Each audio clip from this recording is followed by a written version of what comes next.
Bismillahirrahmanirrahim. Dear students, welcome to my lecture number 25. So in this lecture, we will discuss about the different type of neuromuscular blocking agents. So the chapter is neuromuscular blocking agents, or in another word, you can say these are skeletal muscle relaxants. Now, what are skeletal muscle relaxants? Neuromuscular blocking agents are those drugs or agents that act peripherally at the neuromuscular junctions. Neuromuscular junction are muscle fiber itself to block the neuromuscular transmissions. Why do we need them? Because of in order to facilitate the muscle relaxation for surgery and for mechanical ventilation during surgery or in ICU. Intensive care unit. What are SMRs? Skeletal muscle relaxants. So skeletal muscle relaxants can be defined as these are the drugs that act peripherally.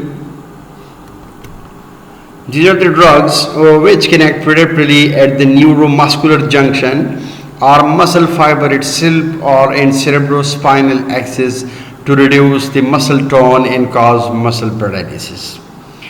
As we know that there are two types of muscles, one is voluntary and the second one is non-voluntary muscles. So voluntary muscles are those muscles which are in the control of our wills, while involuntary muscles are those muscles which are not in the control of our will. So here in this case, look at the skeletal muscles. Skeletal muscles, you know. So skeletal muscles that contain contractile tissues which have the ability to contract and relax, and these are striated muscles and they are under the control of our will, so it come under the category of voluntary muscle. The second one is smooth muscle. So smooth muscle, these are involuntary muscles, and these muscles especially they are present in your intestine, in your gastrointestinal tract. Another one is cardiac muscle, so they are also not under the control of our will, especially these muscles are present in your heart, like myocardium, which is the strong muscles. Okay, so now come toward the skeletal muscle relaxants. Skeletal muscle relaxants can be classified into two categories. The first one is nicotinic receptor blockers, and these nicotinic receptor blockers are also called nicotinic muscle receptor blocker. These are called skeletal muscle relaxants. So actually these nicotinic receptor blockers, they can directly act upon on the muscle, skeletal muscle relaxants, while the second one is nicotinic receptor blocker, which are also called ganglion blocker. So nicotinic receptor blockers, they actually act on the muscles, on the skeletal muscles, while the nicotinic receptor blockers, so they can directly act on your nerves, like ganglion blockers. Blockers are, in other words, you can say antagonist. Okay, so skeletal muscles relaxants, actually these are the drugs which can block or mimic peripherally at the neuromuscular junction nicotinic receptor of you can say ACH acetylcholine muscles. So skeletal muscles relaxants, these are those drugs which can block the peripherally at the neuromuscular junction, that is nicotinic receptor of acetylcholine muscle. The type of skeletal muscle relaxants, it can be classified into four different categories. So the first one is competitive or non-depolarizing skeletal muscle relaxants. The second one is non-competitive. So non-competitive is also called depolarizing skeletal muscle relaxant. The third one is directly acting muscle relaxants, which come under the third category, and the fourth one is miscellaneous, that is aminoglycosides. Come toward the pharmacokinetic profile of the skeletal muscle relaxants. So in pharmacokinetic, as we have already discussed, we will study about the distribution of drug, metabolism of drug, biotransformation of drug, and excretion of drug. So most of the skeletal muscles, they can act peripherally as a neuromuscular blockers are quaternary compounds, so they are not absorbed orally. So that's why it can be administered intravenously. One thing which I have mentioned here is it do not cross the blood-brain barrier or placenta. So it means that during certain conditions it can be administered to the patients in the form of injections. No analgesia and loss of consciousness may occur. Volatile anesthetic potentiate effect by the you can say the especially the depolarizing tone of the skeletal muscles and decrease the sensitivity of the postsynaptic membrane to the depolarizations. So volatile anesthetic it can potentiate the effect by decreasing the tone of the skeletal muscle, which I have mentioned here, and decrease the sensitivity of the postsynaptic membrane to depolarizations. As we know that skeletal muscle reactions, it is metabolized by the pseudocholine esterase, which is the name of the enzymes.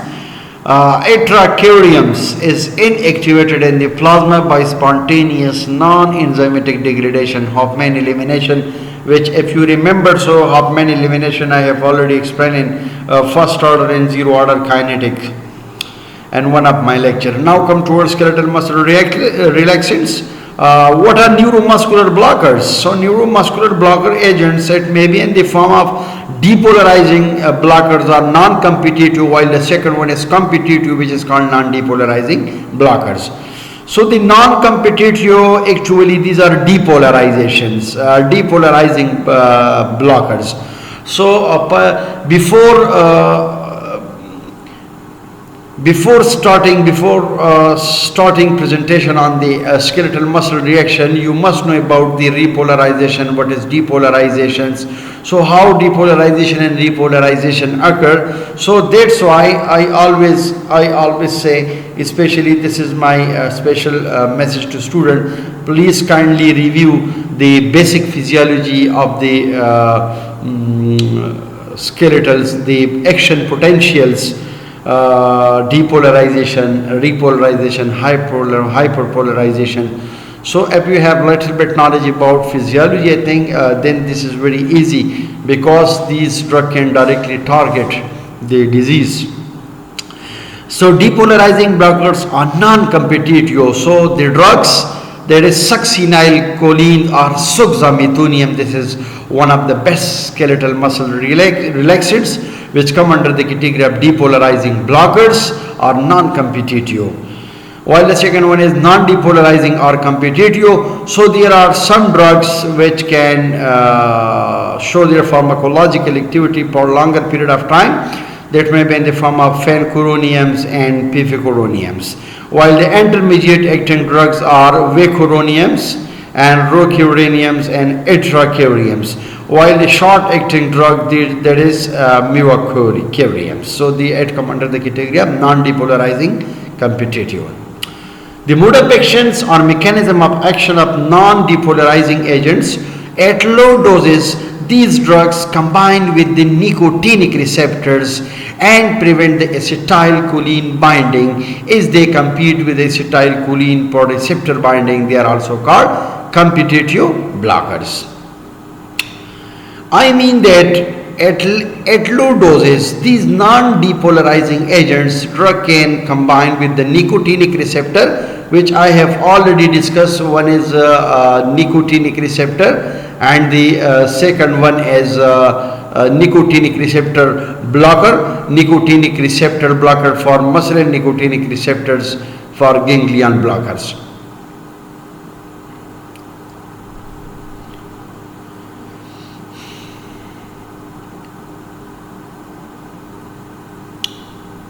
Okay.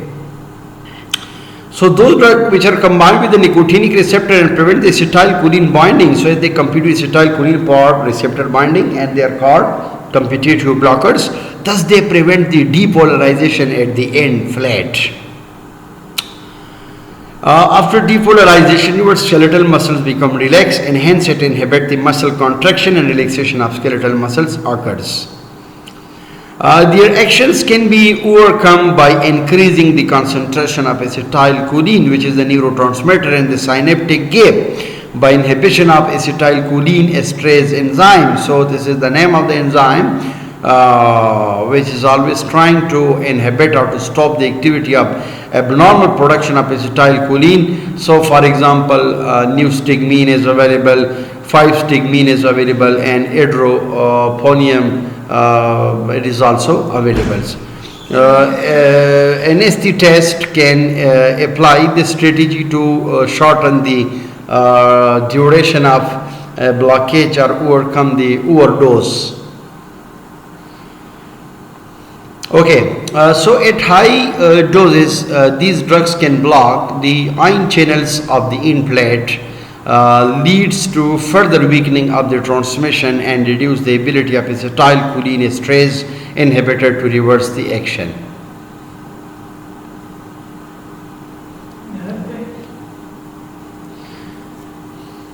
The pharmacological actions which I have mentioned here, all the muscles they are not equally sensitive to block. The small and rapidly contracting muscle, they are paralyzed first, and respiratory muscles are lost to effect and first to recover. Now come toward the pharmacokinetics. So the pharmacokinetic profile of it can be administered. Orally, intravenously, because orally these drugs are effective, but they are very less effective. If this drug can be administered in the form of infusion, so it will be more effective. So this is a pharmacokinetic profile of muscle relaxants. It can cross the blood-brain barrier properly. They are poorly lipid soluble, meaning it can be converted into water soluble and it can be easily excreted from the body. Some they are not metabolized in the liver. Their action is terminated by redistribution and excreted slowly and excreted in urine in unchanged form like tubicurins, mevacuriums and mitochondrions, and they have limited volume of distribution as they have high ionized. As we know that atracurium is degraded spontaneously in plasma by ester. So atracurium is degraded spontaneously in plasma by ester hydrolysis. It releases the histamine and it can produce a fall in blood pressure. Flushing and bronchoconstriction is metabolized to landanosines, which can provoke the seizure. Atracurium, with similar pharmacokinetic, is more safer. The non-depolarizers, so they are excreted in the kidney, have long half-life. They have having long half-life and duration of action in those which are excreted by the livers. Some vancomycin and rocuroniums, they are acetylated in the liver because most of the drugs they are metabolized in the livers. And their clearance can be prolonged in hepatic impairment, and it can be excreted in unchanged form in bile. They can be different in onset, duration, and recovery. The clinical use of all the skeletal muscle relaxants, they are used as an adjunct in combination to anesthesia during surgery. Control of, they are also used in control of ventilation into endotracheal intubation, and they are also used in the treatment of convulsions. These are the drug interactions which are reported by different literatures. So the choline esterase inhibitors such as new-stigmine and pyridostigmines and hydroponium, it reduces or overcome their activity, but with high doses they can cause depolarizing block due to elevated acetylcholine concentration at the implant. The halogenated hydrocarbon like aminoglycoside, calcium channel blockers, it can produce synergistic effects.